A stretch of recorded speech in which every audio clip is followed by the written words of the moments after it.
Giraffes Can't Dance by Giles Andrews, illustrated by Guy Parker Rees.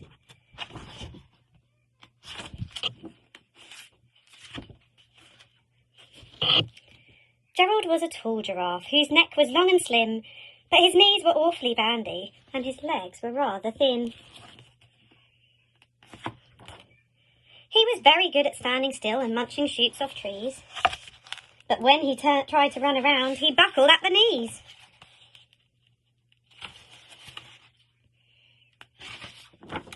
Now, every year in Africa they hold the jungle dance, where every single animal turns up to skip and prance. And this year, when the day arrived, poor Gerald felt so sad, because when it came to dancing, he was really very bad.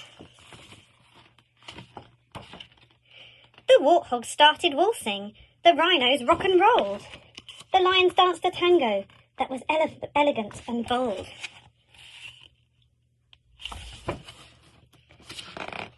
The chimps all did a cha-cha with a very Latin feel, and 8 baboons then teamed up for a splendid Scottish reel.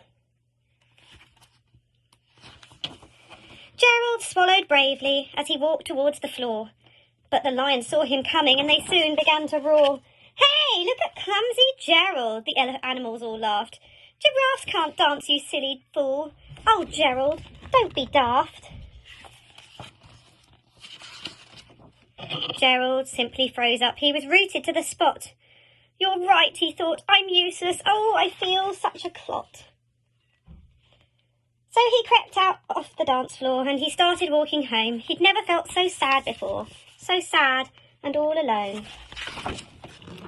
Then he found a little clearing and he looked up at the sky.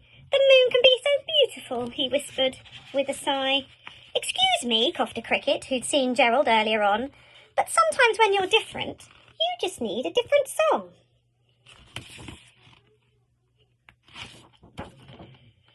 Listen to the swaying grass and listen to the trees. To me, the sweetest music is those branches in the breeze.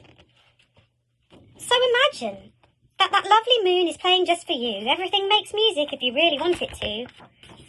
With that, the cricket smiled and picked up his violin. Then Gerald felt his body do the most amazing thing. His hooves had started shuffling, making circles on the ground. His neck was gently swaying and his tail was swishing round. He threw his arms out sideways and he swung from everywhere. Then he did a backward somersault and leapt up in the air.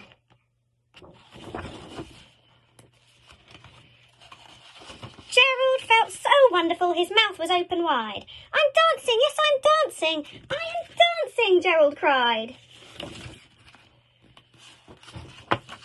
Then one by one each animal who'd been there in the dance arrived while Gerald boogied on and stood and watched him in trance. They shouted, "It's a miracle! It must be a dream! Gerald's the best dancer we have ever seen!" "How is it you can dance like that? Please, Gerald, tell us how." But Gerald simply twizzled round and finished with a bow. Then he raised his head and looked up at the moon and stars above. "We all can dance," he said, "when we find music that we love." I hope you like my story, but who's behind the mask?